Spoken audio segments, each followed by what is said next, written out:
کیا انسان مرنے کے بعد دوبارہ زندہ ہو سکتا ہے؟ یہ سوال صرف آج کا نہیں، یہ سوال 1400 سال پہلے بھی پوچھا جاتا تھا۔ ایک دن ایک شخص رسول اللہ صلی اللہ علیہ وسلم کے پاس آیا۔ اس کے ہاتھ میں ایک پرانی بوسیدہ ہڈی تھی۔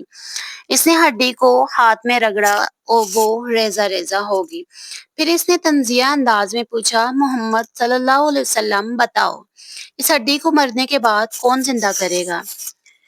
اس سے لگا کہ اس نے بہت مضبوط دلیل دے دی ہے، لیکن پھر آسمان سے ایسا جواب نازل ہوا جس نے قیامت تک کے لیے ہر منکر کو خاموش کر دیا۔ ہڈی والے شخص کا واقعہ بیان کریں گے، دوبارہ زندگی کی دلیل دیں گے، اللہ کی تخلیقی قدرت، آگ اور درخت کی مثال، اللہ کا حکم کن فیکون، سورہ یاسین کا مرکزی پیغام اور پورے سورت کا خلاصہ کریں گے۔ ہڈی والا مشہور واقعہ کیا تھا؟ مفسرین نے ذکر کیا ہے کہ مکہ کے مشرکین میں سے ایک شخص رسول اللہ صلی اللہ علیہ وسلم کے پاس آیا۔ اس کے ہاتھ میں ایک پرانی ہڈی تھی۔ اس نے اسے توڑ کر ریزہ ریزہ کر دیا۔ پھر کہا، جب یہ ہڈیاں مٹی بن جائیں گی تو انہیں دوبارہ کون زندہ کرے گا؟ وہ سمجھ رہا تھا کہ دوبارہ زندگی ناممکن ہے۔ اللہ تعالیٰ نے سورہ یاسین میں جواب نازل فرمایا، کہہ دیجئے اسے وہی زندہ کرے گا جس نے پہلی بار پیدا کیا ہے۔ کیا زبردست جواب ہے! اگر اللہ نے پہلی بار انسان کو پیدا کیا ہے تو دوسری بار پیدا کرنا کیوں مشکل ہوگا؟ انسان خود سوچئے، وہ پہلے کیا تھا؟ نہ آنکھ تھی، نہ دل تھا، نہ دماغ تھا، نہ جسم تھا، وہ کچھ بھی نہیں تھا۔ پھر اللہ نے اسے پیدا کیا۔ جب پہلی بار پیدا کرنا ممکن ہوا تو دوبارہ پیدا کرنا کیسا ناممکن ہو سکتا ہے؟ قرآن انسان کو اس کی حقیقت یاد دلاتا ہے۔ انسان ایک معمولی قطرے سے پیدا ہوا، پھر بھی وہ اپنے رب سے جھگڑنے لگتا ہے، تکبر کرنے لگتا ہے، اپنی حقیقت بھول جاتا ہے۔ پھر اللہ ایک اور ایران کن مثال دیتا ہے۔ اللہ فرماتا ہے، وہی اللہ تمہارے لیے سبز درخت سے آگ پیدا کرتا ہے۔ عرب کے لوگ جانتے تھے کہ بعض درختوں کی لکڑی رگڑنے سے آگ نکالتی ہے۔ سوچئے، سبز درخت میں نمی ہوتی ہے اور آگ نمی کی ضد ہے، لیکن اللہ چاہے تو نمی والی لکڑی سے بھی آگ نکال دیتا ہے۔ اگر اللہ سب درخت سے آگ پیدا کر سکتا ہے تو مردہ انسان کو زندہ کرنا مشکل کیوں ہوگا؟ اگر اللہ پانی سے آگ کی ضد پیدا کر سکتا ہے تو مٹی سے انسان کو دوبارہ پیدا کرنا مشکل کیوں ہوگا؟ پھر اللہ تعالیٰ انسان کو کیا کائنات کی طرف متوجہ کرتا ہے۔ یہ آسمان، یہ زمین، یہ سورج، یہ چاند، یہ ستارے، یہ سمندر، یہ پہاڑ، یہ سب کس نے بنایا؟ اللہ نے۔ قرآن سوال کرتا ہے، جو اللہ اتنی عظیم کائنات پیدا کر سکتا ہے، کیا وہ ایک انسان کو دوبارہ پیدا نہیں کر سکتا ہے؟ یقیناً کر سکتا ہے، بلکہ یہ اس کے لیے بہت آسان ہے۔ سورہ یاسین کی سب سے مشہور آیات میں سے ایک، جب اللہ کسی چیز کا ارادہ کرتا ہے تو وہ صرف کہتا ہے، کن، کن، یعنی ہو جا، اور وہ ہو جاتی ہے۔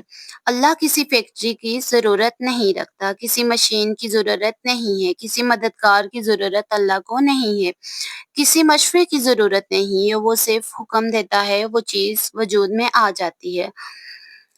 اب کرتے ہیں کہ اس پوری سورہ یاسین کا خلاصہ کرتے ہیں اور ہم نے اس میں کیا کیا سیکھا اور ہمیں کن باتوں پہ عمل کرنا چاہیے۔ سب سے پہلے بات کرتے ہیں کہ رسول اللہ صلی اللہ علیہ وسلم کی رسالت پہ۔ سورت کی ابتدا رسول اللہ صلی اللہ علیہ وسلم کی سچائی سے ہوتی ہے۔ اللہ خود گواہی دیتا ہے کہ آپ صلی اللہ علیہ وسلم سچے رسول ہیں۔ اس کے بعد بات ہوتی ہے کہ دعوت حق کی، پھر بستی والوں کا واقعہ آتا ہے جو ہمیں سکھاتا ہے کہ حق کی دعوت دینا انبیاء کا راستہ ہے۔ اللہ کی نشانیاں، زمین، آسمان، سورج، چاند، رات، دن، سب اللہ کی دلیل ہے۔ قیامت کی بات آتی ہے، ایک دن سور پھونکا جائے گا، تمام انسان زندہ ہوں گے، حساب ہوگا، انصاف ہوگا۔ اس کے بعد جنت کی بات ہوتی ہے، ایمان والوں کے لیے ہمیشہ کی کامیابی، سکون، نعمتیں، اللہ کا سلام، اللہ کی رضا، اللہ کا سلام، سلام قولاً من رب رحیم۔ دوبارہ زندگی، اللہ مردوں کو دوبارہ زندہ کرے گا، جس نے پہلی بار پیدا کیا وہ دوسری بار بھی پیدا کرے گا۔ سورہ یاسین ہمیں کیا سکھاتی ہے؟ کبھی اس بات پہ غور کیا ہے؟ کبھی اس بات کی طرف آپ نے سوچا ہے کہ سورہ یاسین ہمیں کیا سکھاتی ہے؟ سورہ یاسین کے کیا سبق ہیں؟ سورہ یاسین میں ہم مسلمانوں کے لیے، انسانوں کے لیے کیا کیا سبق دیے گئے ہیں؟ سب سے پہلا سبق جو دیا گیا ہے وہ بتایا گیا ہے کہ اللہ ایک ہے۔ پھر کہا گیا ہے کہ محمد صلی اللہ علیہ وآلہ وسلم اللہ کے سچے رسول ہیں۔ پھر کہا قرآن حق ہے، قیامت ضرور آئے گی، جنت اور جہنم حق ہیں، یہ دونوں بھی ضرور آئیں گے۔ اللہ تعالیٰ، اللہ ہر چیز پر قادر ہے، ہر مخلوق پر قادر ہے، ہر دنیا کی چیز پر قادر ہے۔ موت اختتام نہیں ہے، نئی زندگی کا آغاز ہوگا۔ موت کے بعد جنت اور جہنم دو ٹھکانے ہوں گے۔ نیک دیندار لوگ جنت میں جائیں گے اور دوسرے جہنم میں جائیں گے۔ شاید آج آپ سورہ یاسین کو صرف ایک سورج سمجھتے ہوں، لیکن حقیقت میں یہ پوری زندگی کا پیغام ہے۔ اگر آپ سمجھ سکیں، اگر آپ اس پر عمل کریں، اگر آپ اپنے دل و دماغ سے سوچیں تو۔ لیکن یہ ہمیں بتاتی ہے کہ ہم کہاں سے آئے ہیں، ہمیں کیسے جینا ہے اور مرنے کے بعد کہاں جانا ہے۔ ایک دن ہماری آنکھیں بند ہو جائیں گی، یہ دنیا پیچھے رہ جائے گی، اس دنیا کا ہر مال دولت سب چیزیں پیچھے رہ جائیں گی۔ کوئی کسی کو نہیں پوچھے گا، کوئی کسی کی دولت کے پیچھے نہیں بھاگے گا، کوئی کسی کی غیبت کے پیچھے نہیں بھاگے گا۔ ہر کوئی اللہ کے آگے گڑ گڑائے گا، ہر کوئی اللہ کے سجدے میں گر جائے گا۔ لیکن سورہ یاسین کا ہر پیغام ہمارے ساتھ قبر تک جائے گا۔ اس لیے قرآن کو صرف پڑھے نہیں، اس کو سمجھیں، اس پر غور کریں اور اپنی زندگی کا حصہ بنائیں۔ اپنی زندگی کا حصہ اس طرح بنائیں کہ قرآن میں جو جو لکھا ہے اس کو اپنی زندگی میں لائیں، اس کو اپنی زندگی میں لائیں کہ آپ اس پر عمل کریں، اپنی ڈیلی روٹین میں لائیں، اپنے بچوں کے ساتھ شیئر کریں، اپنے بڑوں کے ساتھ شیئر کریں، تاکہ آپ کو سمجھ آ سکے کہ قرآن ہمیں کس چیز کا درس دیتا ہے، قرآن ہمیں کس چیز کی دعوت دیتا ہے۔ ہمارے نبی ہمیں کس چیز کی دعوت دیتے تھے، نبیوں نے کس چیز کا ذکر کیا ہے۔ اللہ کے نبی سچے ہیں، اللہ کے رسول سچے ہیں، انہوں نے دین اسلام پھیلایا، وہ اللہ کی طرف سے بھیجے گئے پیغمبر تھے، انہوں نے اللہ کے دین کو دنیا میں پھیلایا۔ جو لوگ ایمان لے آئے وہ بہت بڑی خوشخبری پائیں گے، بہت خوشی میں رہیں گے، اور جو لوگ ایمان نہیں لائے وہ بہت دھوکے کی زندگی جی رہے ہیں، ان کے دلوں پہ مہر لگ گئی ہے۔ کہتے ہیں کہ اللہ جب ناراض ہوتا ہے آپ سے سجدے کی توفیق نہیں چھینتا ہے، آپ سے آپ کی پیاری چیزیں نہیں چھینتا ہے۔ اللہ جب ناراض ہوتا ہے،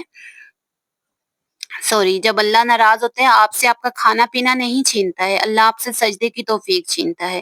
یہ نہیں کہ آپ سے شہرت چھین لیتا ہے، آپ سے آپ کا جینا سونا اٹھنا چھین لیتا ہے، نہیں، اللہ جب ناراض ہوتا ہے تو آپ سے سجدے کی توفیق چھین لیتا ہے۔ آپ جب غور کریں، اگر آپ کو لگے کہ اللہ آپ سے ناراض ہے تو اپنے آپ پہ غور کرنا ہے کہ آپ کو نماز کا ٹائم نہیں ملتا، آپ کو سجدہ دینے کا ٹائم نہیں ملتا، کیونکہ آپ سے اللہ نے سجدے کی توفیق چھین لی ہوتی ہے۔ اللہ آپ سے ناراض ہوا ہوتا ہے کہ آپ کو اپنے آگے کھڑے ہونے کی توفیق نہیں دے رہا ہوتا، تو آج سے معافی مانگے، اپنے آپ پہ غور کریں کہ کیا آپ کو سجدے کی توفیق حاصل ہے یا نہیں۔ اگر نہیں ہے تو پھر آپ غفلت میں ہیں، اللہ آپ سے ناراض ہے، اللہ کو راضی کریں، اللہ کے آگے سجدے میں گڑ گڑائیں، اللہ سے توبہ کے نفل پڑھیں، اللہ کے آگے توبہ کے نفل پڑھیں کہ اللہ ہمیں معاف کر دے۔ اور اس پر غور کریں کہ اللہ نے آپ کو قرآن مجید سورہ یاسین میں کیا کیا بتایا ہے، اور اپنی زندگی کا حصہ بنائیں۔ اللہ تعالیٰ ہمیں سورہ یاسین کے پیغام کو سمجھنے اور اس پر عمل کرنے اور قیامت کے دن کامیاب ہونے کی توفیق عطا فرمائے، آمین یا رب العالمین۔ یہ سیریز، اگر آپ کو سورہ یاسین کی یہ تفصیلی سیریز پسند آئی ہوں تو ویڈیو کو لائک کریں، چینل کو سبسکرائب کریں اور اس پیغام کو دوسروں تک پہنچائیں تاکہ قرآن کا نور زیادہ سے زیادہ دلوں تک پہنچ سکے۔ اور ہمارے چینل کو لائک سبسکرائب کرنا نہ بھولیے گا تاکہ ہم اسی طرح کی اور موٹیویشنل ویڈیوز آپ تک پہنچا سکیں۔ Thank you for watching. اللہ حافظ۔